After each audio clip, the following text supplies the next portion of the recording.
Bonjour et bienvenue dans le ZCL News. Nous serons ensemble jusqu'à 14 heures. Aujourd'hui, nous allons recevoir Nathalie Minacci, donc, qui est parmi nous déjà, porte-parole de l'ANG. Elle sera là pour nous parler d'une conférence qui aura lieu le 30 mai, le Guamagui. Je dis bien.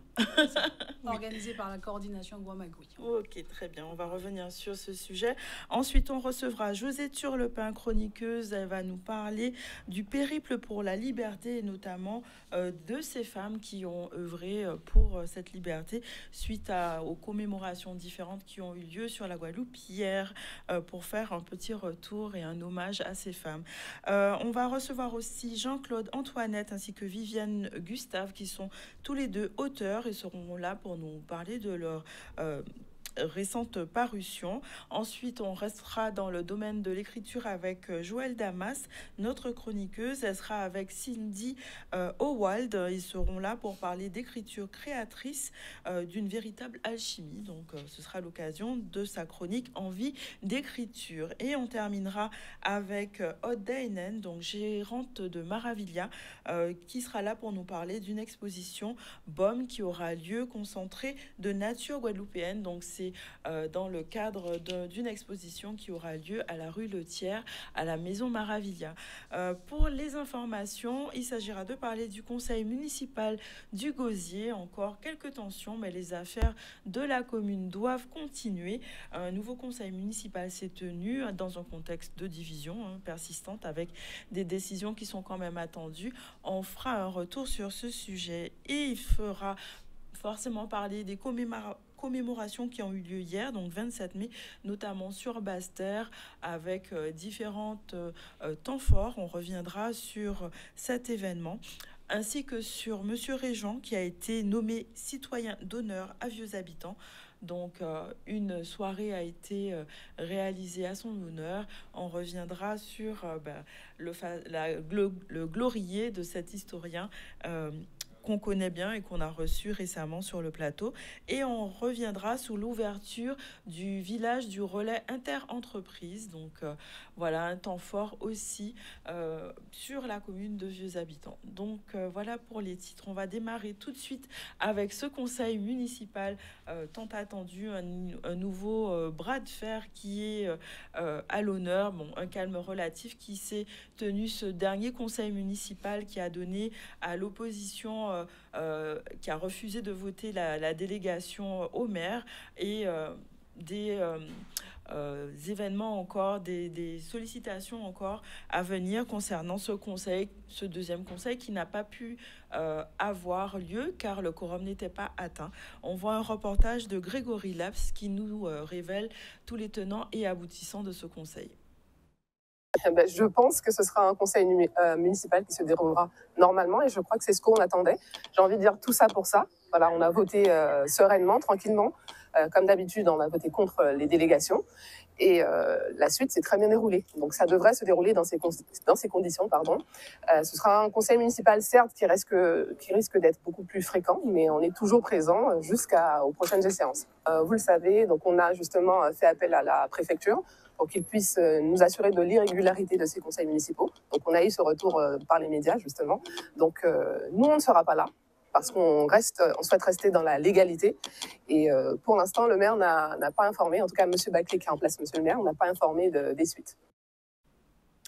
Voilà, donc on va dire qu'un calme éphémère et retrouvé sous-jacent de tensions politiques, la suite à venir sur ce conseil municipal du Gosier. On va parler des commémorations qui ont eu lieu sur Basse-Terre, donc 27 mai, l'occasion de célébrer et d'honorer nos ancêtres avec ce devoir de mémoire qui est important.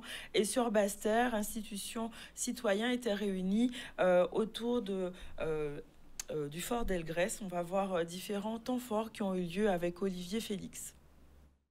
27 mai, c'est une date qui concerne tous les Guadeloupéens, quelle que soit leur origine, et qui doit être commémorée, puisqu'il faut rappeler que si nous sommes là, c'est le fruit donc, de lutte.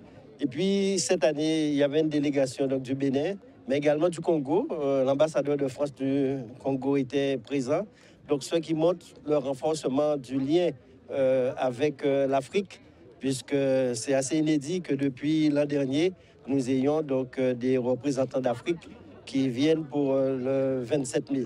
Mais au-delà de cette commémoration, c'est de pouvoir sceller un certain nombre de liens parce qu'il faut certes commémorer, mais vivre avec son temps en 2025. Vous savez, tous les esclaves ont quitté l'Afrique pour la plupart pour se retrouver un peu partout, que ce soit Guadeloupe, Antilles, Martinique, etc. Donc nous avons remarqué que les populations d'ici se déplaçaient pour venir là-bas. Et le roi de Ouida a décidé qu'à notre tour, nous aussi on vienne pour les soutenir pour la fête de l'abolition des esclaves. C'est à cet effet que nous sommes venus ici pour un événement historique plein de frustrations et de douleurs. Donc nous sommes venus rendre un hommage vibrant à nos aïeux esclaves, à tous ceux qui se sont battus corps et âme pour la liberté à travers toute la planète. Nous rendons hommage à eux tous, sans exception. Et nous encourageons tout le peuple guadeloupéen à travers toute la planète et tous les enfants afro-descendants de continuer à pérenniser ce que les ancêtres ont laissé. Et nous profitons de ce canal pour lancer un appel à la paix, à la justice, à la reconnaissance et à la réconciliation entre tous les peuples. Dieu, les mains de nos ancêtres vont nous garder tous. Le texte d'Ernest Pépin était remarquable, en plus qui a été très bien interprété. Et on a senti comment l'émotion, les mots ont pratiquement transcendé tout le monde. Et puis c'est un moment très fort qu'il s'agit quand même de souligner, puisque même si nous sommes là aujourd'hui, il faut toujours avoir en conscience et en mémoire les luttes, les souffrances qui ont créé tout cela. Il faut toujours rappeler ce qu'a été cette barbarie, cette déshumanisation donc, pour que des hommes mis en esclavage. Donc, et aussi rappeler notre résilience et notre lutte concernant cette période. Voilà, donc un moment fort qui rappelle que la mémoire, c'est un des piliers de notre construction identitaire. Et maintenant, il est temps de parler peut-être un peu plus d'avenir et justement avec cette conférence Guamagui, donc, qui est organisée par cette coordination. Madame Minachi est là pour nous en parler. Donc, ça aura lieu du 30 au 2, mais le focus est mis sur le 30 mai avec cette conférence. Bonjour. Bonjour. Oui. Est-ce que vous pouvez nous expliquer déjà qu'est-ce que c'est que cette coordination Guamagui. Donc effectivement, comme son nom l'indique si bien, c'est une coordination qui regroupe des organisations de 3 pays, donc des organisations nationalistes de 3 pays, de la Guadeloupe, de la Martinique et de la Guyane, d'où le Guamagui. On ne s'est pas trop attardé sur le nom. L'important pour nous, c'était de continuer à travailler ensemble suite à une conférence qu'on a donnée tous les 3. Je vais vous parler des organisations. Pour la Guadeloupe, c'est quand même... les organisations qui font partie de la coordination. Tout à fait. Donc, pour la Guadeloupe, c'est effectivement l'ANG, dont je suis la porte-parole, mais également le KSG et l'UPLG. Pour la Martinique, le Palima, de Francis Carole et le Modémas de Garcia Malsa et de Claudette Duhamel. Et pour la Guyane, donc le MDES. Voilà. Donc nous avons participé en fait les 3 pays et ces organisations à une conférence en septembre 2023 au siège des Nations Unies à l'ONU. Le but, c'était effectivement de faire part de la situation de nos pays. C'était organisé notamment par le groupe d'initiative de Bakou, qui dépend de l'Azerbaïdjan et qui était à l'époque, effectivement, qui présidait en fait le mouvement des pays non alignés. Donc, c'était une opportunité pour nous de parler de la situation de nos pays.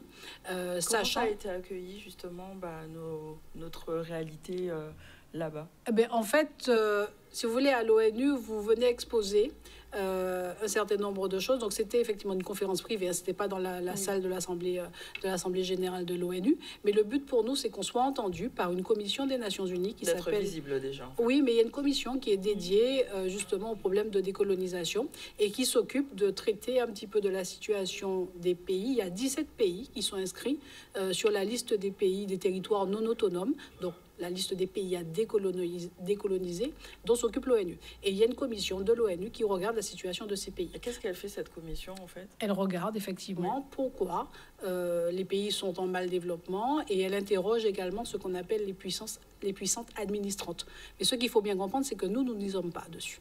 La Guadeloupe, la Martinique et la Guyane, nous n'y sommes pas, tout simplement parce que nous sommes devenus départements, nous étions effectivement colonies, mais nous sommes devenus départements français en 1946 et la liste a été définitivement constituée en fait en 63, je crois.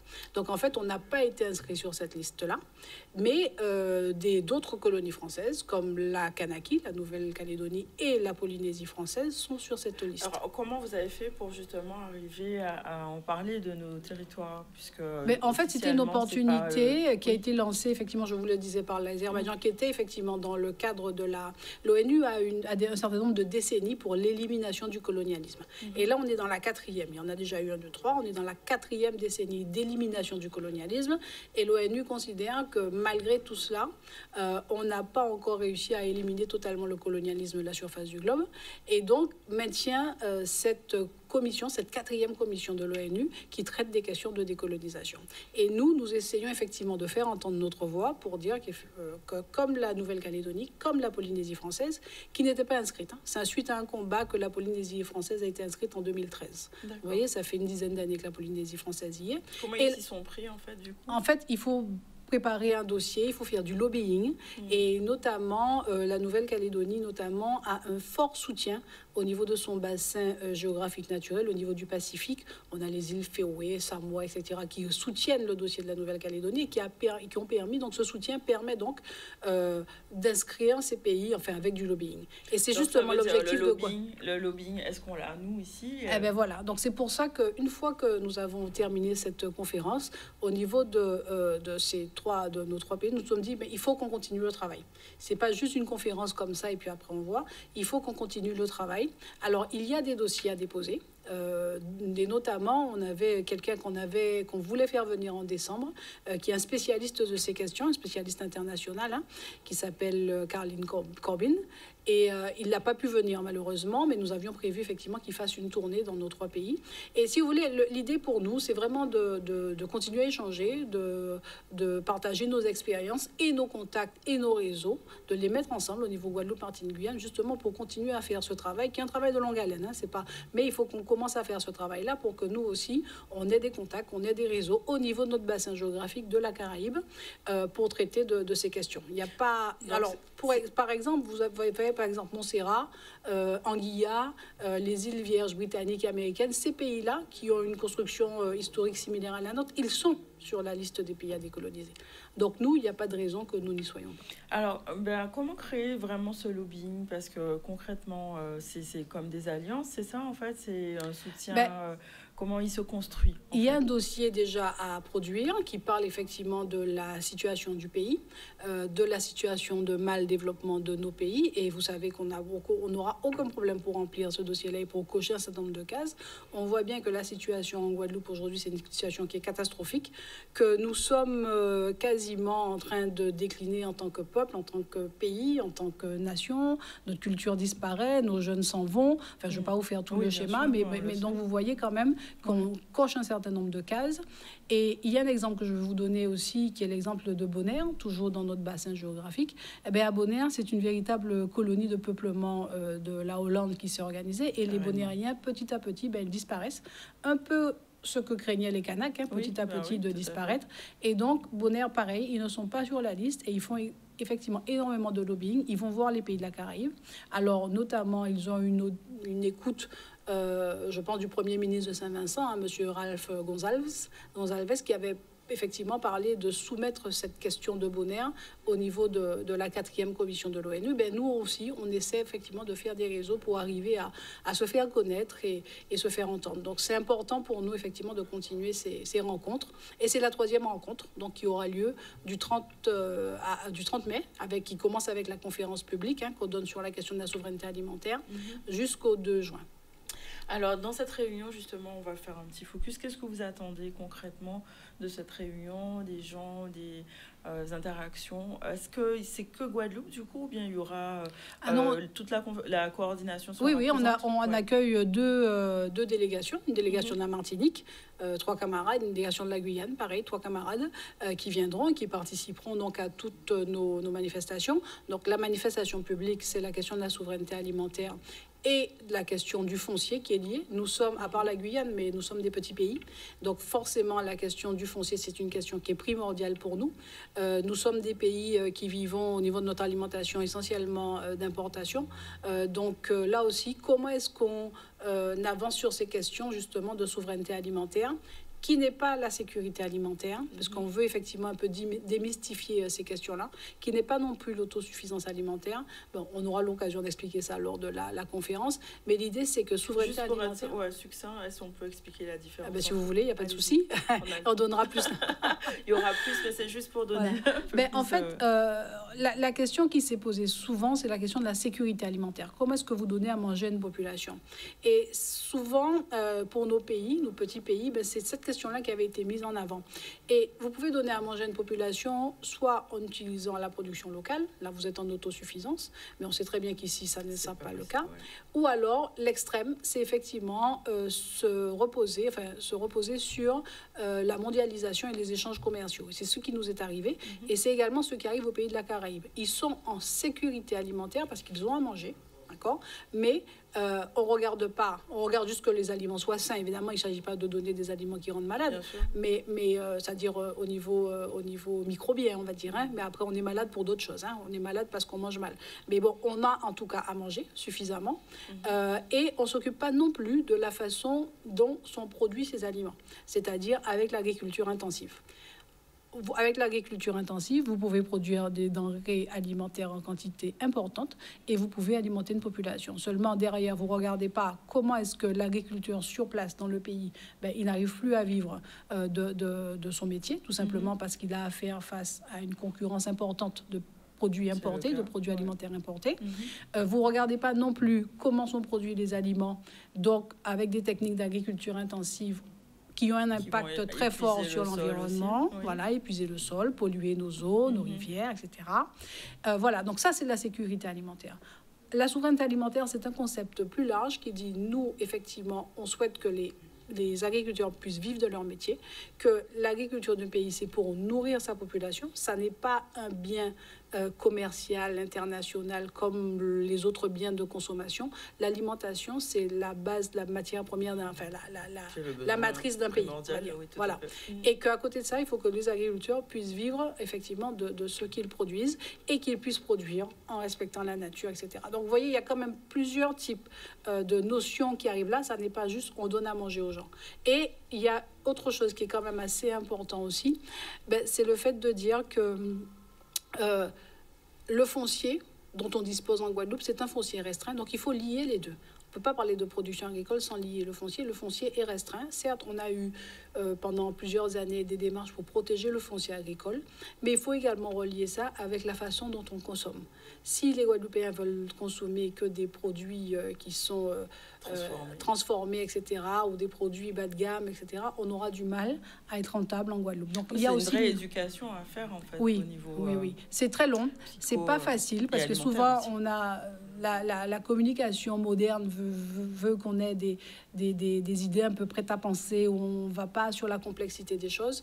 Et nous, on veut vraiment faire cet effort-là d'amener vraiment la complexité des choses à la portée un petit peu des citoyens pour qu'ils se saisissent de ces questions-là et qu'ils comprennent que tout est lié.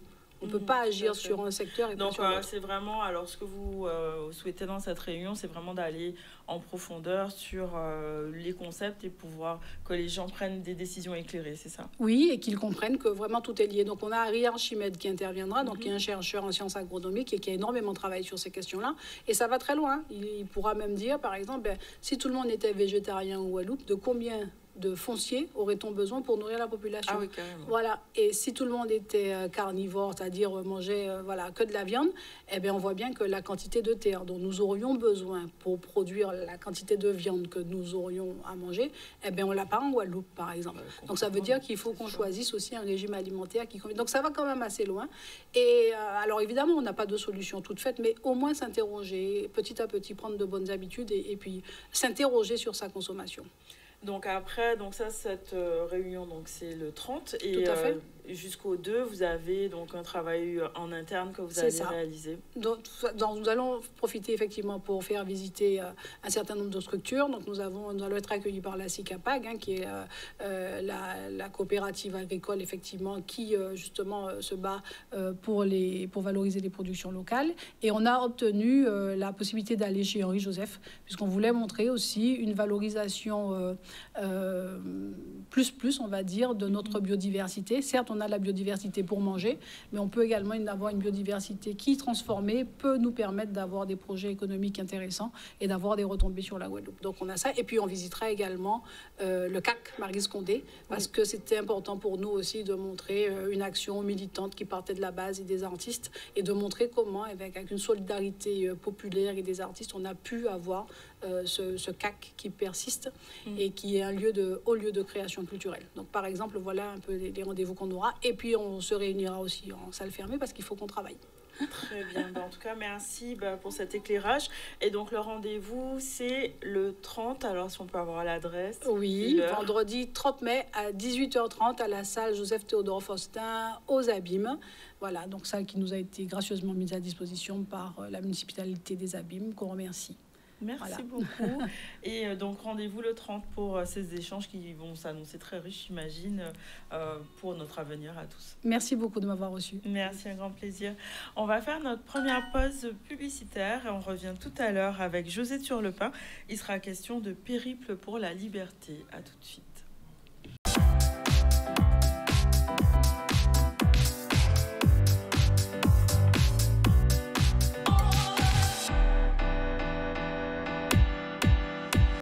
Nous voilà de retour sur le plateau du ZCL. On va recevoir dans un instant José Turlepin, notre chroniqueuse. Elle va nous parler dans sa chronique Messe et l'habitude du périple pour la liberté. Bonjour. Toujours resplendissante. J'y travaille en tout cas. Non, t'as pas besoin de travailler beaucoup. Et ensuite, on aura donc Monsieur Jean-Claude Antoinette, auteur, ainsi que Viviane Gustave. Bonjour à tous les deux. Bonjour. Vous allez nous parler de vos livres respectifs sur lesquels on reviendra dans un instant. On fait un petit retour sur l'actualité pour parler de Monsieur Frédéric Régent qui a été nommé citoyen d'honneur sur Vieux Habitants, donc un historien de renom qui a été mis à l'honneur dans sa commune natale. Il est spécialiste en histoire de l'esclavage et enseignant à la Sorbonne et fait citoyen d'honneur par la municipalité. On voit un reportage de Gérard Loiseau qui nous parle justement de cette distinction symbolique. J'étais complètement ému parce qu'en plus je ne m'attendais pas à la présence du président de la Société d'histoire de la Guadeloupe, Raymond Boutin. Et voilà, je trouve que c'est très bien. J'espère que d'autres communes honoreront les historiens qui résident ou qui sont originaires de leur commune. Et voilà, puis la population était là en grand nombre. Donc oui, je suis très ému. Et puis voilà, on travaille. Faire ces recherches prend énormément de temps et savoir qu'on est lu, qu'on est un peu écouté. Et voilà, ça fait plaisir. Oui, d'autant que voilà, j'ai eu le regret de voir mon collègue Jean-Pierre Sainton disparaître. Je crois que c'est il y a 2 ans maintenant, enfin le temps passe tellement vite et c'est vrai qu'il a été très honoré mais après sa mort. Et voilà, je pense que c'est bien quand même d'être prise en considération de son vivant. Et comme je le disais, je suis content d'être vivant. Voilà, donc pour cette distinction, on va rester dans le domaine de la commémoration et justement du parcours pour la liberté et notamment pour les femmes. Voilà, avec ce périple pour la liberté, on voit la chronique de Mais c'est l'habitude, tu as un générique. On lance le générique.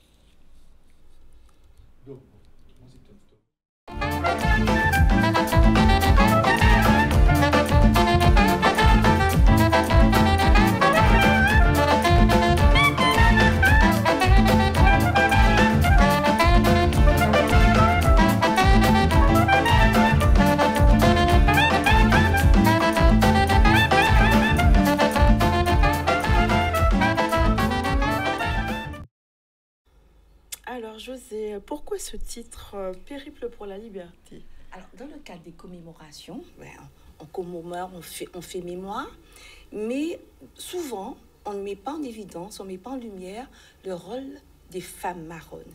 Et Périple pour la liberté, en fait, j'ai repris le titre d'une exposition qui avait été faite par le service éducatif des archives départementales avec 2 établissements scolaires. Le collège de Baïf et une école primaire à Baïf. Et il me semblait intéressant de reprendre ce titre juste pour questionner, parce que cette exposition, justement, parlait d'un périple de toutes les femmes marronnes dans toutes bonnes îles Caraïbes qui ont œuvré pour la Caraïbe. Donc, c'est à dessein que je reprends, que je copie, que j'emprunte ce titre, parce que pour moi, il est parleur et évocateur. Donc c'est un vrai périple. Les femmes ont eu plus de mal dans toute la Caraïbe. Dans toute la Caraïbe. Quelle est la différence que dans toute la Caraïbe, les femmes ont toujours œuvré. Par contre, elles sont toujours restées dans l'ombre. On n'a jamais officiellement évoqué leur nom, ou bien de façon très parcellaire ou connotée. Aujourd'hui, je vais parler de 3 femmes en Guadeloupe, et peut-être à l'occasion parler d'autres femmes en Martinique, à La Réunion et dans d'autres îles de la Caraïbe, qui, ce me semble important de dire que les femmes aussi ont marqué, ont laissé leur empreinte dans tous les combats pour la liberté. Alors, quelles sont ces femmes? Alors, on va commencer par Marthe Rose, dite Toto. Très peu la connaissent, en tout cas les plus anciens. Mais lorsque j'ai interrogé les jeunes générations, ils n'en avaient jamais entendu parler. Voilà, ils ne connaissent pas du tout. Donc, Toto, Marthe Rose dit Toto, un beau prénom en plus, serait née, je dis serait née parce que là encore, c'est beaucoup d'approximations, en 1762, à la Soufrière, sur l'île de Sainte-Lucie. Elle est morte en martyr en 1802, naturellement, au moment où on rétablit l'esclavage. C'est une mulâtresse. Elle est la compagne de Delgrès et participe, elle aussi, à l'effervescence de la rébellion qu'il y a lieu en ce moment. Donc, elle est jugée, elle est surtout parce qu'on dit que ce serait elle qui aurait influencé Delgrès et qui aurait soutenu ce projet de rébellion. Et en fait, c'est elle qui est le cerveau de cette rébellion. Donc, on parle de Delgrès, mais souvent, Toto, on a oublié de parler d'elle. Donc, lors de l'évacuation du fort, elle se casse la jambe, elle est estropiée et elle est, malgré ce handicap, elle sera pendue et portée à l'échafaud sur sa civière. Donc, c'est une martyre et on oublie d'en parler. Son rôle a été important. On ne sait pas beaucoup dans quelle mesure, mais en tout cas, elle a eu un rôle majeur dans la construction de ce projet de rébellion. Donc, c'est pas la même chose que Solitude. Non, c'est pas absolument pas la même chose. Il faudrait au moins, pas retenir tous les noms, mais au moins retenir ces 3 noms de femmes, il me semble. Avant de mourir, un historien qui était là à l'époque dit, sur l'échafaud, elle dit, des hommes, après avoir tué leur roi, ont quitté leur pays pour venir dans le nôtre portaient le trouble et la confusion. Que Dieu les juge sur l'échafaud. Donc, c'est quand même pas rien. Moi, je me sens descendante de ces femmes-là. Bien sûr, complètement. D'accord.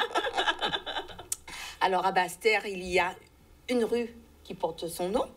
Et le soir du 18 mai 2024, une marche nocturne commémorative a été organisée en l'honneur de Marthe Rose, reconnue comme figure féminine de la lutte contre le rétablissement de l'esclavage.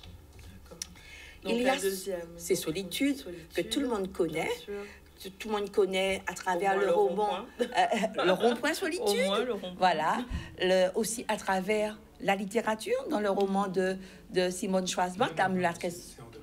André Simone? Non, c'est André. C'est André qui a fait la mulâtresse de solitude. André, le mari de Simone. Oui, Schwarzbach. Oui. La mulâtresse solitude. Elle, tout le monde la connaît. Alors, elle est née.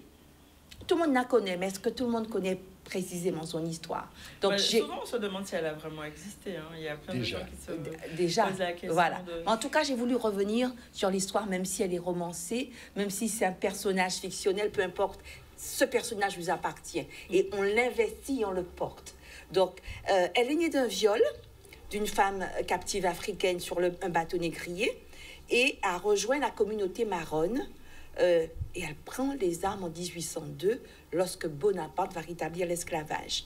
Elle est capturée, elle a vu mourir ses camarades de combat et elle bénéficie, elle, d'un sursis de quelques mois parce qu'elle est enceinte et porte un enfant. Donc, elle ne va pas mourir avec eux, elle ne sera pas pendue avec eux. En revanche, dès le lendemain de son accouchement, elle est pendue. Elle est pendue et son enfant, on a peu de traces sur ce qu'est devenu cet enfant. En tout cas, son nom revient souvent parmi les personnes et figures qui devraient rentrer au Panthéon. Mulâtresse solitude, peu importe sa réalité historique ou pas, c'est un personnage qui nous appartient et je pense que c'est une femme inspirante pour nos jeunes générations. Tout à fait. La dernière. Justement, oui. À ce propos, parce que moi-même j'ai eu quelques doutes la concernant, et puis j'ai eu un témoignage. Il semblerait que la mère de Benzo, affirme que justement, elle sait sur quelle habitation qu'elle a évolué. Enfin, c'est là qu'elle habitait. Donc, la mère de Benzo dit qu'elle a effectivement existé. Alors, pour corroborer ce que tu dis, je sais qu'il y a des recherches, il y a des pistes qui sont en cours d'exploitation et d'analyse pour qu'on puisse avoir davantage d'éléments historiques sur ce personnage. Voilà. Mais en tout cas, c'est un personnage qui a existé. En tout cas, voilà. C'est un archétype sur lequel absolument. On peut se baser. Je peux aujourd'hui dire qu'elle a existé. Elle a des fondements historiques. Nous aurons plus l'histoire, heureusement que c'est une science qui évolue, mais en tout cas, elle nous appartient. Ça, on retient. Voilà. On va parler de Gertrude pour terminer. Alors, Gertrude, c'est la moins connue. Celle dont on parle le moins souvent, ou bien celle dont on dit Gertrude l'empoisonneuse. Alors, volontairement, je n'ai pas voulu mettre Gertrude l'empoisonneuse, parce que c'est Gertrude qui a œuvré un point, c'est tout. Elle a certes avec les moyens qu'elle avait. Avec les moyens qu'elle avait. Alors, Gertrude est une figure moins célèbre. Elle est âgée de 56 ans. C'est une femme esclavisée qui est condamnée en 1822 et elle n'a pas marronné, contrairement aux autres. Gertrude était sur une habitation et elle avait la réputation de connaître les plantes, de connaître son environnement, de la faune, les plantes, et à partir de ces éléments d'en faire des poisons. À l'époque, l'empoisonnement est une arme redoutée par les colons. En revanche, l'empoisonnement est une façon de résister que les esclavisés ont toujours utilisée. L'empoisonnement, le suicide, l'avortement, l'étouffement, ce sont des formes qui ont toujours existé pour refuser cet état d'esclaviser, cette réduction en esclavage. Et Gertrude avec d'autres compagnons, dont Manon, qu'on connaît aussi un petit peu Manon, sera condamné à être pendu, brûlé sur la place publique à Petit-Bourg, pour servir d'exemple, soi-disant. Mais jamais, jamais, jamais, les esclaves n'ont baissé la tête et les empoisonnements ont continué. Parce que Gertrude, elle n'a pas travaillé, elle a transmis, elle a transmis. Son savoir. Voilà. Donc, retenons aussi Gertrude et pas que comme Gertrude l'empoisonneuse. Merci beaucoup. Alors, juste pour conclure, c'est dire combat derrière pour commander. Et à chaque fois que nous pensons que les libertés sont acquises, la vérité, l'expérience, l'actualité nous montre qu'il n'y a pas de certitude quant aux libertés. Donc, continuons à nous battre, continuons à être véatifs. Oui, véatif, c'est important. Voilà. Merci en tout cas pour ta chronique. Peut-être que tu pourras parler de la Martinique et des autres îles éventuellement. J'espère, parce que c'est intéressant. Ce serait intéressant de voir. On va faire sans transition, parler, on parle transmission, patrimoine, cas. On va rester un peu dans le domaine et recevoir donc nos deux auteurs qui sont là. On va faire honneur aux femmes, Viviane, Gustave. Bien que je m'en dis l'égalité. Oui, mais il n'y a pas d'égalité. Non. Faites donc. C'est pas pareil. Vous êtes un homme galant. De toute façon, je suis en minorité. Voilà, de toute façon. Et donc, on va recevoir donc Madame Viviane Gustave, auteur, votre roman, donc Quand les cœurs battent au rythme du K, voilà, aborde la construction identitaire par le gros K. D'où est venue cette idée?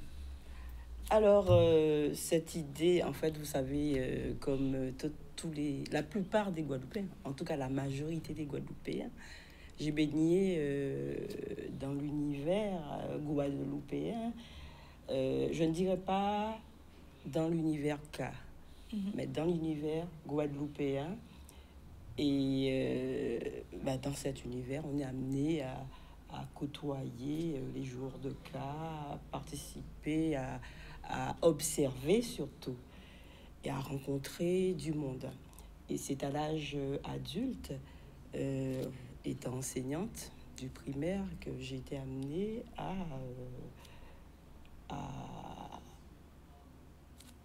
élargir ma culture, mais surtout à analyser pour transmettre de manière structurée ce qui nous appartient. Et nous, on y baigne, et il y a des choses qu'on ne comprend pas, mais bon, on accepte, on est dedans.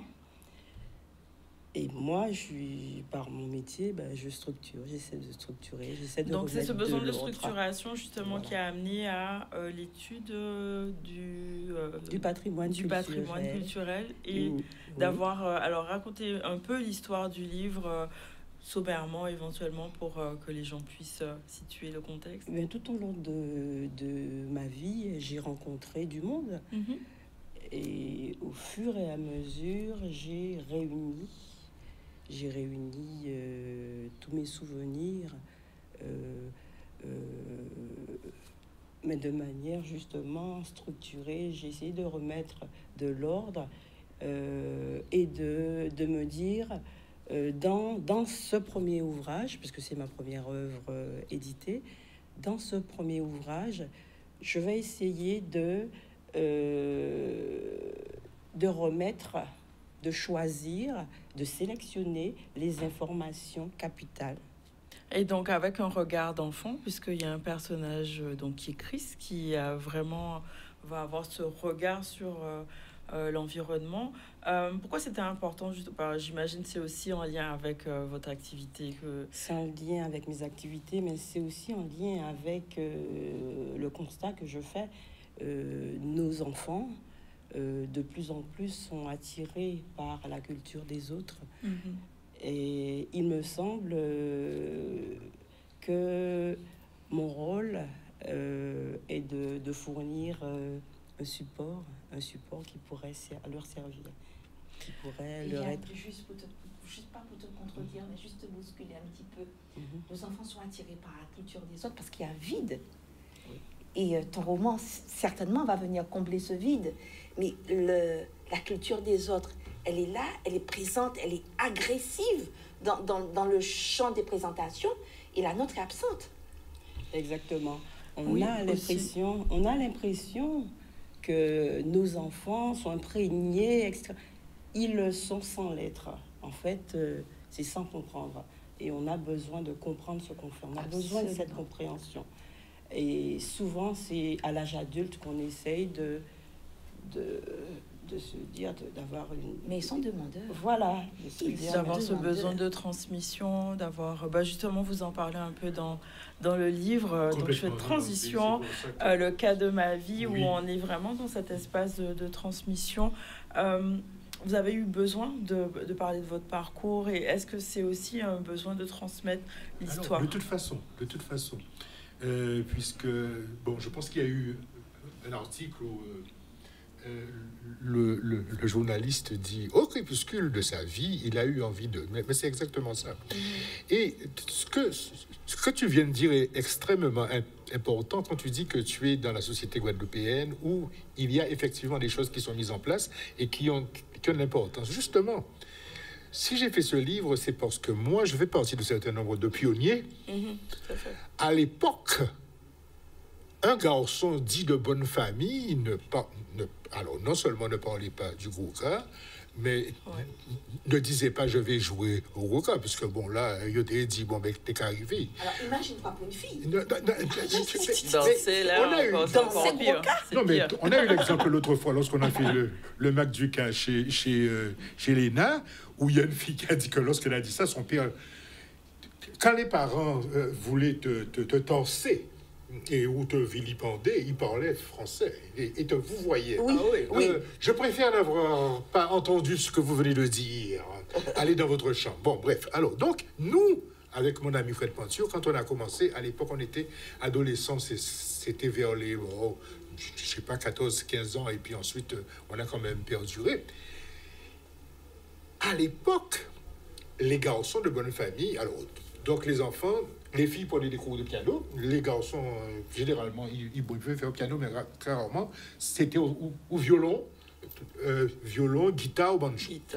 Les filles, donc, ce qui fait que dans les réunions de famille, il n'était pas rare que ça faisait bon genre. Voilà. Ça fallait faire bon genre. Maryse, viens jouer pour les invités. Tout. Donc, quand, par hasard, comme je l'ai expliqué, que j'ai découvert le son du tambour et que j'ai été, allons dire, appelé... Et le titre du livre est quand même évocateur. Le cas de ma vie, ça veut dire que à partir de ce moment-là, en fil rouge, dans tous les épisodes de ma vie et jusqu'à présent, le cas est toujours présent. À l'époque, il y a quand même deux manières de voir. J'ai découvert à la campagne de Bouillante. À la campagne de Bouillante, il n'y avait pas de problème. Les gens magnifiaient le cas. Pourquoi? Parce que le cas était une conclusion des semaines de travail où les gens se réunissaient, social, et s'affrontaient ou échangeaient et compagnie. Et donc, surtout qu'il y avait des échanges extrêmement importants. N'oubliez pas que beaucoup d'ouvriers de Bouillante passaient par la trace des contrebandiers pour aller travailler à Sainte-Rose. Donc, ils restaient là toute la semaine et alors ils étaient dans les pays culturels et compagnie. Il y a eu un échange et il y a beaucoup de tambouillés, qui, soit de Bouillante ou de Sainte-Rose, qui avaient quand même la même façon de jouer. Ben, mais les villes, attention, le Gouka s'est arrêté au faubourg des villes. Et surtout dans des lieux dits douteux, c'est-à-dire que c'était les bars à Rome, à Domino, à Grenier, avec des créatures voluptueuses et dites de petites vertus. Exactement. Et donc, les belles de nuit. Voilà. Ce qui fait qu'avec mon ami Fred Penture, quand même, on s'est accroché, parce qu'il y a des lieux mythiques à Bastère, il y a le soir Pichon, et quand je vais tambour à nous là, on a appris là. On a commencé, à l'époque, tu sais, c'était le Zodoli patine pat. Oui.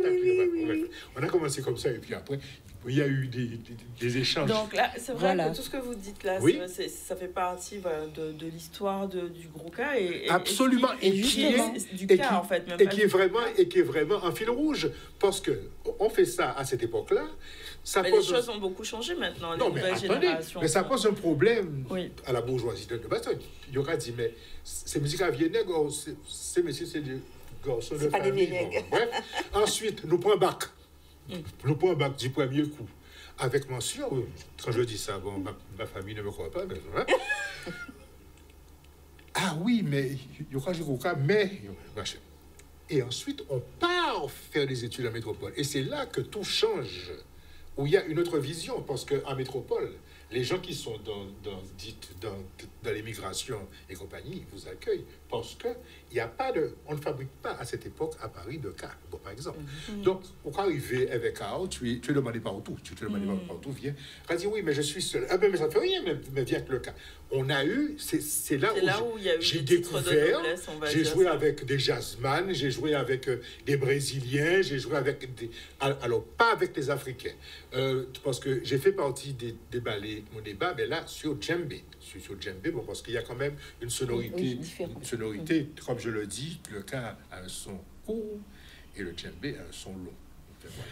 Juste pour revenir donc à Madame Gustave, vous parlez de réhabiliter le gros cas dans les paysages urbains. C'est un peu là ce qui s'est passé quelques années auparavant, mais actuellement, est-ce que vous pensez qu'il y a encore besoin de le faire? Non, en fait, moi, j'essaie de décrire l'époque charnière, l'époque justement où Monsieur Antoinette disait que le gros cas était rejeté, parce que de nos jours, il n'est pas si rejeté que ça. Non, Et les on cherche à enfants, ça. On peut enlever le si, il n'est pas rejeté. et justement, nos jeunes croient que l'univers a toujours été comme ça. C'est ça. Et moi, dans mon ouvrage, je montre justement le passage du rejet à l'acceptation. Mais tu vois, nos livres sont complémentaires. Voilà. Mais Sauf sauf que toi, c'est une autobiographie, Oui. et moi, C'est une analyse. c'est une analyse, mais c'est aussi à travers plusieurs personnes, plusieurs témoignages. C'est ça. Voilà. C'est ça. Mais ce que tu C'est dis... une reconstitution. Mais le prochain, Voilà. nous allons l'écrire ensemble. Mais c'est ce que je dis, il faut le faire Voilà, ensemble. mais ce que Voilà. tu dis me ramène une anecdote. Il y a une petite fille au cours de danse un mercredi. Je lui dis, oh là là, qu'est-ce que vous dansez bien, c'est beau. Et quand vous avez de la chance, parce que à votre âge, j'ai pas pu danser. Et elle me dit, Tati, t'exagères. Elle s'exclame. Tati, t'exagères. Franchement, voilà. Parce que pour elle, c'est inconcevable. de parler Voilà. aux enfants de ce qui s'est passé. Non, mais pour elle, c'est Oui. inconcevable. Mais ça va plus loin. Moi, je sais que, bon, De comprendre, en fait, Par exemple, les moi- aboutissants de- mon premier cas, c'est Claudie Saint-Clus, qu'il avait fait Capester. Bon, et puis depuis, sans faire de publicité, c'est toll. Bon, bref, c'est pas... Mais quand on me dit combien ça coûte, que je dis, on dit, tout ça l'argent pour mon cas. T'exagères. Et pas que ça. Bon, par exemple, récemment, on devait jouer quelque part. Je dis, bon, ben, est-ce que vous avez prévu une petite sono, puisque quand même pour restituer. On me dit, ah bon, vous avez besoin de ça alors. Oh, ben, en mettant vous là. Bon, donc, Il y a encore un travail à faire. Ah si. le principal a été fait, puisque, bon, mais maintenant, quand même, bon, c'est non seulement accepté, mais même magnifié, parce que je vois avec tous les événements qui sont là, nous on a fait un petit truc à Bastia. Bon, malheureusement, on n'a pas eu le public escompté, mais on a réussi à passer au tambour, au Square Pichon, du 26 au 27. Au son du tambour. Ouais. Et ça, c'était pour nous une très bonne chose, parce qu'on a voulu, à notre niveau aussi, manifester notre présence pour ces moments qui, à mon avis, sont incontournables dans notre vie de Guadeloupéen. Bon, alors du coup, vos livres, on peut les trouver, j'imagine, respectivement dans les librairies. Il n'y en a pas tant que ça, mais Les meilleurs. les meilleurs. Voilà, Bastia, c'est la boutique du livre, je crois. Oui, voilà. Fnac pour moi. Moi, j'en ai aussi de temps en temps. Bon, ça reste pas longtemps, mais enfin, on peut toujours Et m'appeler. je garde notre idée projet. Et là, j'ai enregistré ta commande pour tes élèves. Donc, D'accord. on se voit tout à l'heure. Des signatures prévues pour l'un comme pour l'autre.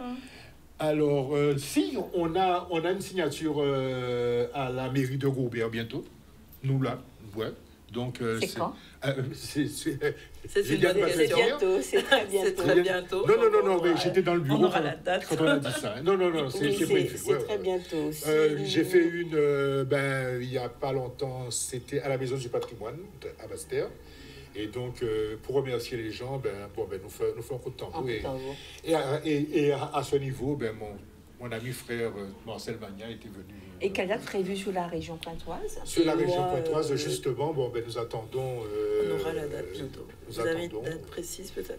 On n'a pas encore... mais ça, c'est notre éditeur qui va nous dire. D'accord. Alors, moi, il y a une séance, en fait, une soirée littéraire prévue à la médiathèque de Petit Canal. La date? Non. La date, bientôt. Bientôt. Bon, très bien. Tu veux de nous? Bien sûr. Pourquoi pas? Dis que nous aussi, on sera là sinon pour parler justement de tous ces chemins d'exploration autour du cas et du gros cas. Donc, c'est important de transmettre et de que chacun, surtout les jeunes générations, soit au courant. Voilà. Donc, en parlant de transmission, effectivement, école de danse. Donc transmission par le biais de l'écriture. Et moi, effectivement, je travaille avec l'OMCS de Vieux-Fort. Et je donne aussi à Raphaël Ticosé, c'est moi de tous côtés. Super. En tout cas, merci. Je sais que vous êtes là au combat sur cet engagement, on va dire, culturel et pour défendre mais surtout, merci de nous avoir reçus et puis qui nous a permis de façader, parce que je pense qu'au-delà de tout ça, nous aussi, nous avons des choses à nous dire. Tout à fait. Bon, on va continuer en off et on va faire notre deuxième pause publicitaire. On revient tout à l'heure. On va rester dans le domaine de l'écriture avec Joël Damas sur sa chronique Envie d'écriture. À tout à l'heure.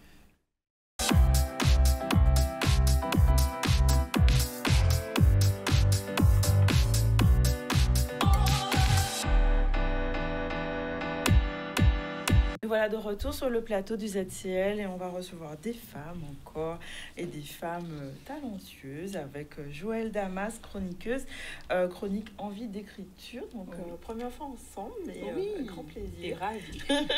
Et donc, tu es venue avec Cindy Oald. Vous allez parler d'écriture créatrice et d'une véritable alchimie. Tout un programme. Tout un programme, oui. Et on va recevoir aussi Aude Dainen, donc gérante de Maravilha, donc co-gérante plutôt. Oui, co-gérante. Co-gérante, voilà. Qui n'est pas là. Oui. C'est que des femmes ici. Voilà, c'est ça. On va parler d'une expo qui aura lieu donc le 7 juin, donc où le cosmétique ou la cosmétique.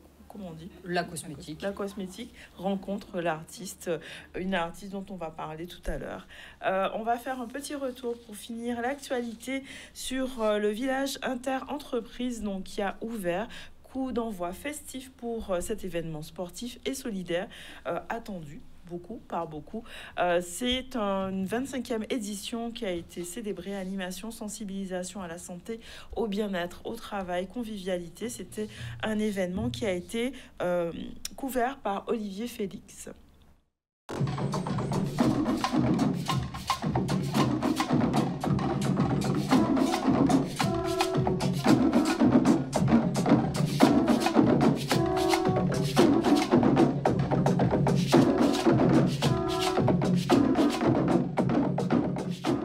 C'est important en tant que déjà bissoise et aussi sportif de haut niveau.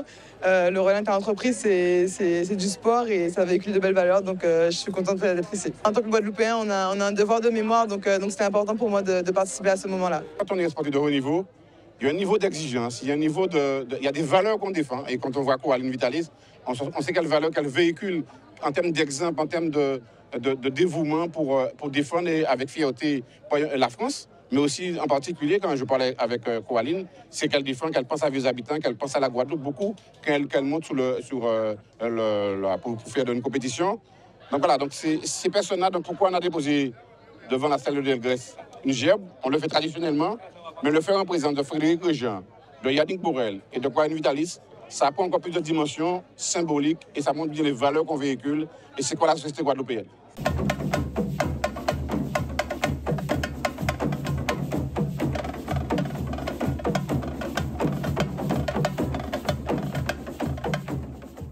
Notre mission au départ, c'était de commémorer l'abolition de l'esclavage. Beaucoup de gens ne le savent pas, mais il n'y aurait jamais dû avoir une deuxième édition. Bon, le succès de la première a fait qu'il y en a une deuxième, et puis une deuxième, une troisième. Et on s'est inscrit dans le paysage un peu parce qu'on a toujours voulu associer à la manifestation sportive, qui est toujours associée un œil sur une priorité de notre société. On a travaillé sur l'handicap, on a travaillé sur le tabac, sur les femmes. On a plein de sujets qui sont des sujets de société et d'actualité. L'année dernière, par exemple, on a travaillé sur l'inclusion, qui est quelque chose de très important pour nous, d'avoir donné aux personnes en situation de handicap leur place dans notre société, uniquement pas seulement par le sport. Cette année, on a voulu mettre en avant le sport pour tous, c'est-à-dire que tout le monde puisse faire une activité sportive, que ce soit l'enfant, l'adulte, même les personnes, les seniors, pour puisse avoir une activité physique adaptée, bien sûr, pour un gage de santé et de bien-être. Voilà.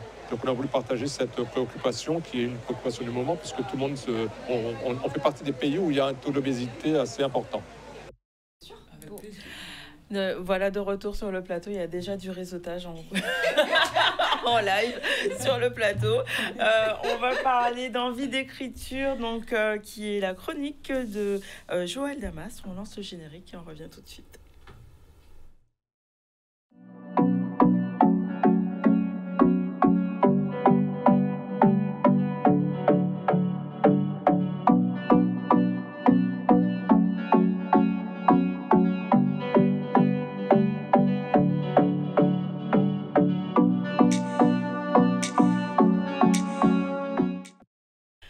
Joël, bienvenue. Tu n'es pas seule, donc tu es avec une artiste qui s'appelle Cindy Howald. Je dis bien le nom? C'est ça. Ok. Et donc la thématique du jour, c'est l'écriture créatrice, une véritable alchimie. Est-ce que tu peux nous expliquer? Alors, j'ai voulu vraiment faire un clin d'œil au nom d'artiste de Cindy, qui est l'alchimiste. Et j'ai trouvé vraiment... Alors, j'ai cherché du coup la définition de l'alchimie, qui est en fait... un mélange d'expérimentation, de tradition et en même temps vraiment une transformation. Et moi, quand je l'ai rencontré, c'est vraiment ce que j'ai vu. On dit que c'est la capacité de transformer le plomb en or. Et c'est vraiment ça, en fait. Quand je vois son parcours, quand je lis un peu ce qu'elle fait, quand je vois ce qu'elle fait, pour moi, c'est vraiment ça. Et si elle peut le faire à travers l'écriture, c'est encore mieux. C'est-à-dire que c'est une artiste peintre de base et qui a d'autres talents, on va voir. La rencontre s'est faite, je ne vais pas le cacher, la semaine dernière. Ah, d'accord, donc c'est tout frais. Et dans quel contexte, quel cadre? Alors, parce que là, tu m'intrigues un petit peu. Alors, moi, c'est comme ça. Mes rencontres, c'est souvent comme ça. En fait, c'est parti. J'avais reçu une fois Gladys Gillot, avec qui on a un projet, et qui est aussi autrice, et que j'avais été voir sur son stand de dédicace à la FNAC. Et Cindy était présente. Et on a échangé et tout. Dans la tête, j'avais une autre invitée en tête, mais qui n'a pas pu venir. Alors, c'est assez marrant sur le jeu des prénoms, parce que du coup, elle s'appelait Cindy aussi. En tout cas, il y avait une Cindy. Voilà, il devait y avoir une Cindy de prévue. C'était pas celle-là. Et du coup, je rencontre Cindy et on commence à parler, on échange. Et j'avoue que coup de cœur. Et c'était vraiment ça. Et franchement, je vais la laisser se présenter et parler d'elle, parce qu'elle est artiste peintre, oui, mais en fait, si elle est là, c'est que quelque part, il y a un petit rapport avec l'écriture. Moi, je la vois comme une héroïne des temps modernes. C'est comme ça que je l'ai définie pour moi. Parce qu'elle a fait des épreuves de la vie, des souffrances et des choses qu'elle a rencontrées, vraiment une force à travers tous les arts, j'ai envie de dire. Donc, plutôt la chanson. Alors, on a envie de savoir un peu plus, du coup, le parcours. Qu'est-ce qui t'amène jusque aux ZCL et à cette chronique? Alors, qu'est-ce qui m'amène là? C'est l'écriture de mon livre. Et ça fait depuis l'adolescence que mes professeurs, mes camarades de classe me disaient « Mais il faudra que tu écrives ton livre un jour. » Parce que Cindy, non, on ne peut pas qu'à vivre en vie à telenovelas comme ça. Et en fait, c'est rebondissement sur rebondissement, ça n'arrête jamais. Et en fait, on a l'impression que même je n'attire que des problèmes. Mais ce ne sont pas des problèmes, en fait. C'est que quand on a la capacité de relever des défis, ça ne s'arrête jamais. Ça tourne, ça tourne. Et tous les défis, quand on regarde bien, ça match. Parce qu'à la fin, il y a un projet commun avec tous ces défis, qui permet que la finalité, ce soit ton plus grand rêve. Et moi, c'est ce qui m'arrive. Et le livre, c'est qu'une des parcelles que l'univers m'a donné comme don pour abroger tout ce que j'ai vécu. D'accord, donc tout un parcours. Alors du coup, ça veut dire qu'il y a eu plein de rebondissements. Telenovela, c'est ce que ça veut dire, oui. Quand même. Est-ce qu'on peut avoir un extrait de... Un extrait, alors, quelques-uns des temps forts, on va des dire. temps forts de ma vie. Ça a été dans l'enfance, c'était difficile pour moi la relation avec ma famille. Ensuite, quand j'étais dans l'adolescence, c'était un peu plus dur encore, mais ça a été avec les copains. Quand je suis devenue mère, j'ai vécu aussi l'abandon du premier père. Ensuite, j'ai été placée à la maison d'enfance. Mon père a été assassiné. J'ai eu mon bac avec mention quand même. Oui, voilà. Donc en fait, ça c'est déjà. En fait, oui, non, parce que je veux dire, voilà. Quoi. Non, c'est comme si c'est. Oui, je vais chercher mon pain. Non, quand même. Non. En fait, c'est que ma vie, du coup, je l'ai vécue, du coup, comme si, d'accord. Ah, c'est donc ça. Ok. C'est un peu chiant, hein, mais on continue. Et à chaque fois, en fait, c'est ça. Et les gens pensent que ça m'atteint, que ça me fait de la peine. C'est pas que ça me fait pas de la peine, mais c'est la vie. Hein. Tant que je suis pas morte, on essaye encore. Et à chaque fois, c'était ça. J'ai fait 3 AVC. Ouais, j'ai perdu 5 enfants. J'ai 3 enfants aujourd'hui. Et voilà. Je me redresse là dans ces cas-là. Ok, d'accord, c'est pas rien. Et quand même, on surmonte quand je même. suis toujours dans l'excellence. Et je vois que mes diplômes scolaires, c'était impeccable. J'ai eu un appel à Fouilleul parce que du coup, j'ai arrêté mes études il y a 10 ans. J'appelle Fouilleul la semaine dernière. On me dit non, mais vous avez votre licence en fait. Vous avez toutes vos matières.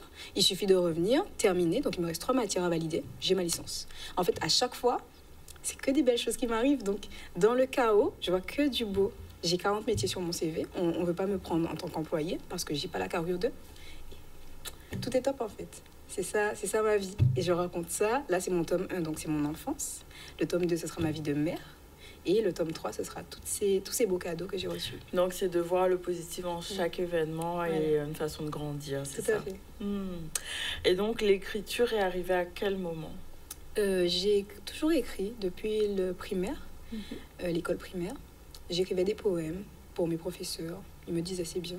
En fait, j'aimais la validation des gens. C'est comme ça que je me suis construite. Et finalement, j'ai arrêté d'écrire des poèmes et j'ai commencé à écrire mon livre en 2020. Mais c'était pas l'histoire que je voulais raconter. Je me plaignais beaucoup. J'accusais beaucoup. Et je voulais plutôt me centrer sur moi. Et puis finalement, la version a changé parce que j'ai arrêté de me plaindre, mais j'ai enjolivé pour que les autres ne soient pas accablés. Et c'était toujours pas la bonne version.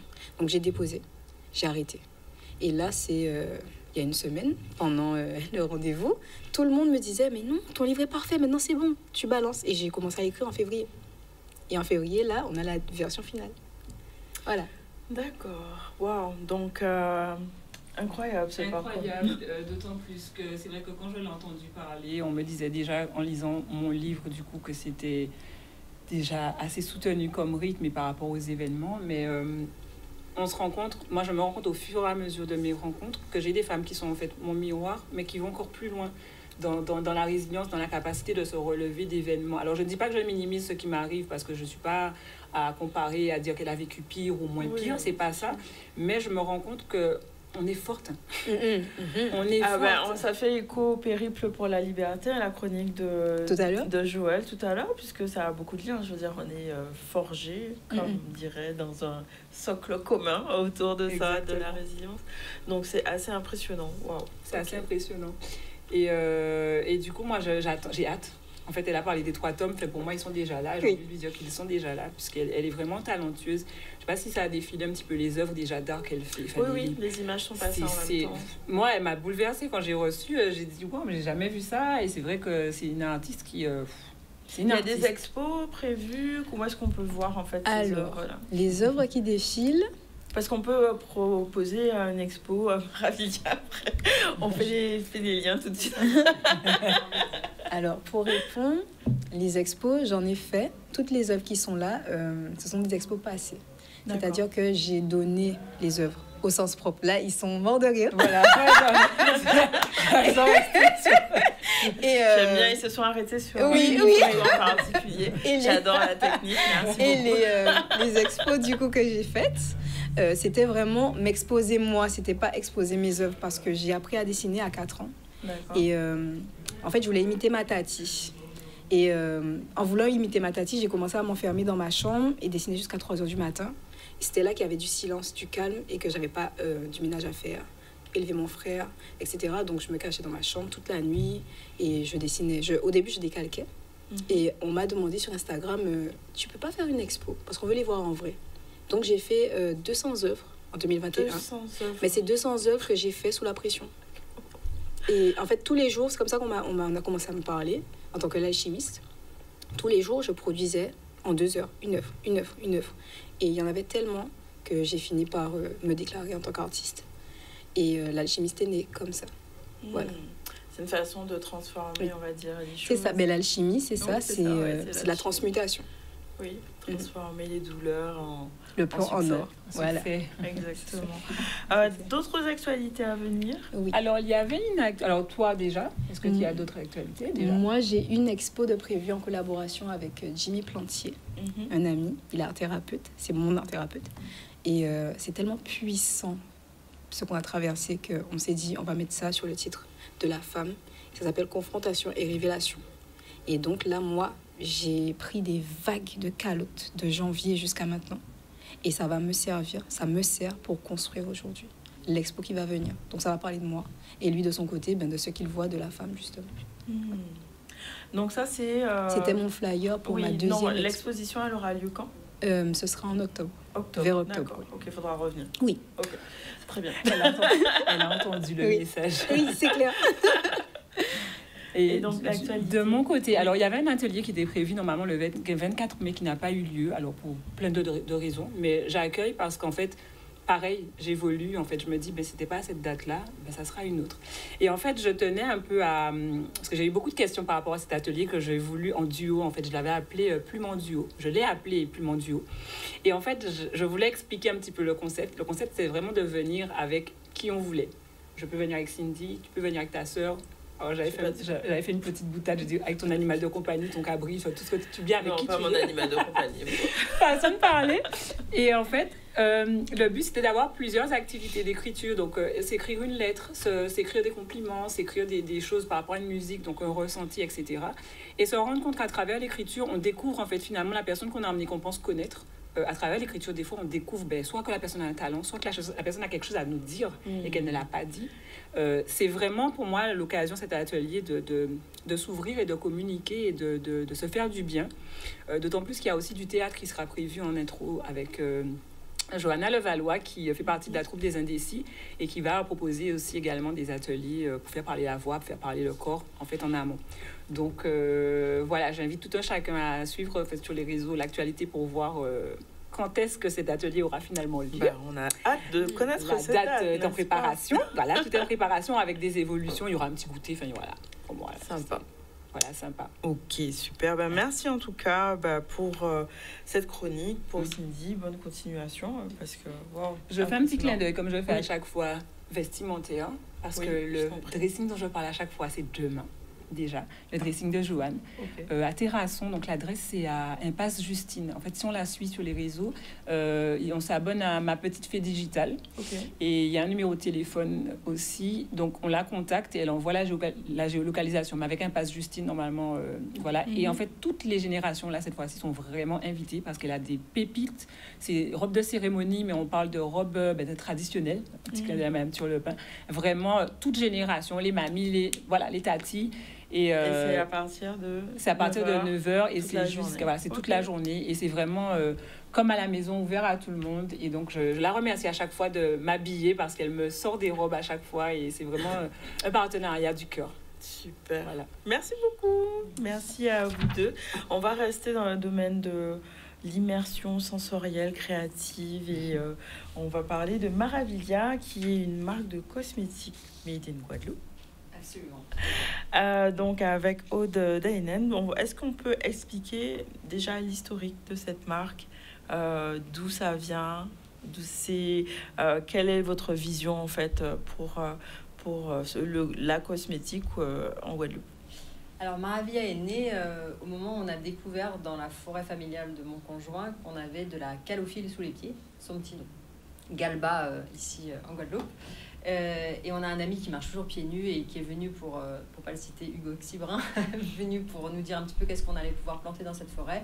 Il nous a dit, vous avez de l'or sous les pieds, faites-en quelque chose. Et là, ça a été le... C'est l'alchimie, encore. Bah voilà, exactement. Voilà. Et ce que j'entends, merveilleux. C'est que merveilleux, voilà, c'est Maravilla, c'est merveilleux. Ouais. Et donc là, l'aventure a commencé. Donc on s'est mis à travailler cette graine, à extraire son huile. On est parti en Polynésie pour apprendre les savoirs ancestraux autour de cette plante. On a notre laboratoire dans la forêt après pour vraiment être au plus proche de la nature et offrir aux clients des produits complètement frais et qualitatifs. Donc ça, c'était il y a 2 ans et demi. Et depuis, Maravilla, le petit bébé qu'on continue d'arroser les jours, ça passe. On le fait grandir, donc on s'est bien développé. Et puis de là, après, est née une maison, Maravilla, aussi à Pointe-à-Pitre. Donc ça, qui a vraiment un lieu particulier avec une histoire aussi. Une histoire, là, c'est une vieille case créole rénovée à l'origine. Pareil, mon conjoint, lui, originaire de Pointe-à-Pitre, voulait absolument, pointois dans l'âme, quoi, voulait vraiment rénover une maison traditionnelle pour les faire revivre. Et donc, architecte, moi, de formation, j'ai pas pu lui refuser. Bien sûr. C'était un peu compliqué, là. Donc là, on a fait une rénovation en 100%. On a mis 2 ans de travaux, hein. Vraiment, toutes les pièces de bois ont été refaites comme c'était d'antan. Donc, on transporte les gens dans le temps, complètement. Et voilà, donc Maravilla, c'est ça. Maravilla, c'est un laboratoire cosmétique avec que des produits issus de notre forêt, donc ultra frais, mêlé d'une case créole où on peut venir le samedi. Donc ça fait petit salon de thé, on y passe un bon moment. Et là, pourquoi je suis là aujourd'hui, c'est pour vous parler. L'exposition, donc, il y a un événement donc, le 7 juin. Absolument, le 7 juin. Donc, avec la sortie aussi d'un produit particulier. Est-ce qu'on peut juste, avant de parler de l'expo, parler des produits Maravilla en amont? Complètement. Alors, donc Maravilla, c'est tout à base de calophylle, la ligne droite, la ligne fil rouge de nos produits, dans lesquels on vient mettre des plantes en synergie. Donc, on est vraiment... du cosmétique, oui, mais surtout une gamme de soins. On vient soigner tous les petits bobos de la famille, du quotidien. Donc, on va retrouver des baumes pour ce qui peut être douleur, des choses pour les règles douloureuses, les cicatrices, les problèmes de peau. On est vraiment sur un problème et une solution. Avec des recettes traditionnelles de la pharmacopée caribéenne.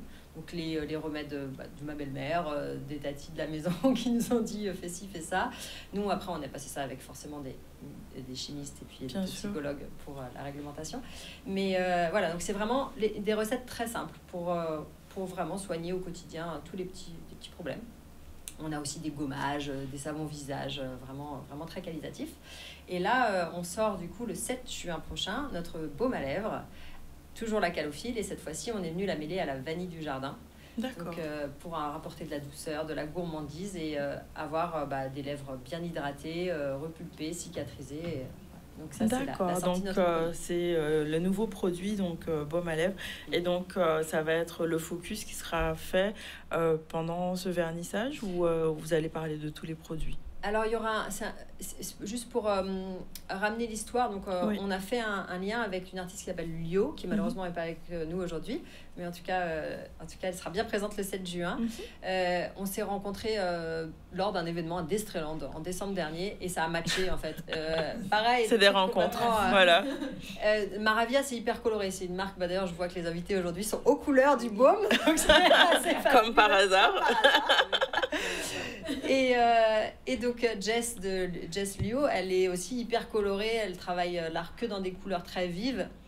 Et c'était comme une évidence en fait. Et en plus, ce qui est rigolo, c'est qu'on a fait la même école d'architecture à Paris. On se connaissait pas à l'époque, mais on s'est croisés sur des bancs pas au même moment. D'accord. Et donc on s'est dit, mais il faut qu'on fasse une collab sur quelque chose. Et là, je l'ai rappelé un mois après et je lui ai dit, écoute, on est en train de travailler sur notre nouveau produit, le baume à lèvres, et je pense que ce serait cool qu'on fasse quelque chose, je sais pas quoi, mais il y a quelque chose qui va naître. Et donc, on l'a embarqué dans l'aventure. Et là, on s'est éclaté au niveau artistique, que ça soit les photos, la DA, les couleurs. et toutes les créations de dessins qu'il y a autour du produit. Donc, on va retrouver les PLV que vous allez voir dans les pharmacies. Ça, je ne vous la montre pas encore parce que ce sera en secret samedi prochain. Mais les box cadeaux qu'on a fait là aussi, ça, c'est ses dessins. C'est elle qui les a illustrés. Voilà, après, toutes ces petites cartes-là. Enfin, tout ce qui est l'univers autour du produit. Par exemple, le baume, il est joliment packagé comme ça là. Ouais, ça j'adore. C'est des dessins, c'est sympa. Donc c'est vraiment cet univers là coloré de Lio qui vient rencontrer l'univers qui est hyper coloré de Maravilla, et donc ça fait du pep, ça fait de la couleur, et on s'est dit il faut qu'on fasse une expo. On va pas sortir un produit pour sortir un produit. On a travaillé pendant 3 mois, on a des paquets comme ça de rush, de trucs de dessin où il y en a énormément. Donc on s'est dit on va aller dans les coulisses du baume et présenter au grand public c'est quoi sortir un produit cosmétique, aussi bien du coup au niveau du laboratoire, comment est-ce qu'on l'a fabriqué, comment on l'a produit avec les essences, tout ce qu'il y a dedans, et aussi au point de vue artistique. Donc on va voir tous les dessins de Lio, les esquisses, les croquis, et là ça on rentre dans les coulisses même du produit, quoi, de la création. De la création. Et super. Pourquoi c'est immersif? C'est parce qu'on va customiser cette maison Maravilla, qui est une petite case créole de 60 mètres carrés. Et il y aura des endroits sonores où on va entendre des choses, visuels où il y aura des animations, des cabines. C'est une vraie expérience. Complètement. Du goût, des odeurs, de la musique, tout. Oh, ça donne trop envie déjà. Moi, je suis déjà envie. Attends, vous venez habillés comme ça, les filles. Donc le rendez-vous c'est le 7. Alors du coup c'est toute une journée, ça veut dire qu'il y aura plusieurs quand même temps forts, j'imagine. Alors c'est vraiment ouvert, on vient et on expérimente ce qu'il y a. Absolument. On est ouvert de 10h le matin jusqu'à 17h le soir. Comme ça, c'est tranquille, ça à Pointe-à-Pitre, en famille, entre amis, avec qui vous voulez, vous venez. À quel moment de la journée, ça vous arrange en fonction de votre programme. Vous venez passer une demi-heure, 1 heure, 2 heures. La journée, si vous avez envie de rester, il y aura des choses différentes tout au long de la journée. Le tout, c'est de passer un bon moment, et il y aura une partie outdoor, une partie indoor. Ça va être vraiment sympa. En tout cas, ça donne envie d'y aller. Donc, c'est rue Laitière, c'est derrière le tribunal. C'est la petite rue qui joint la place de la Victoire au canal Vatable. D'accord. Voilà, et je pense que vous ne pourrez pas nous louper parce qu'on sera bien visible de loin. Bon, le rendez-vous est pris. Et en tout cas, merci de nous parler de cet événement, mais pas que. Hein. Je sens qu'il y a vraiment quelque chose, il y a un vrai background derrière cette marque pour faire rayonner notre excellence. Donc ça, c'est chouette. Oui, merci beaucoup. Merci. On va conclure notre émission. Aujourd'hui, on a reçu, petit retour, on a reçu Nathalie Minacci, porte-parole de l'ANG. Elle nous a parlé de la conférence Guamagui. Avec José Turlepin, il était question de Périple pour la liberté, notamment avec sa chronique Metz et l'Habitide. Avec Jean-Claude Antoinette et Viviane Gustave, il était question de leurs livres respectifs aux éditions Nestor, avec des signatures qui sont prévues. Ils reviendront pour nous donner les dates précises. Avec Joël Damas, elle était accompagnée de Cindy Howald, donc artiste alchimique, on va dire ça comme ça, qui nous a parlé de son écriture, du premier tome de sa saga, on va dire, à venir. Et on vient de finir avec Aude Daenen, donc co-gérant de Maravilla pour l'exposition Baume et concentré de nature guadeloupéenne. Voilà pour les invités. Au niveau de l'actualité, on a évoqué donc le conseil municipal du Gosier qui a pu avoir lieu le premier, pas le deuxième. On a fait un petit retour sur la commémoration de Basse-Terre du 27 mai, notamment avec ces rois du Bénin qui étaient à l'honneur aussi pendant ces événements. Il était aussi question de Frédéric Régent, nommé citoyen d'honneur. J'étais complètement ému parce que... Et de l'ouverture du relais inter-entreprise. On va faire juste un petit save the date concernant les différents événements à venir.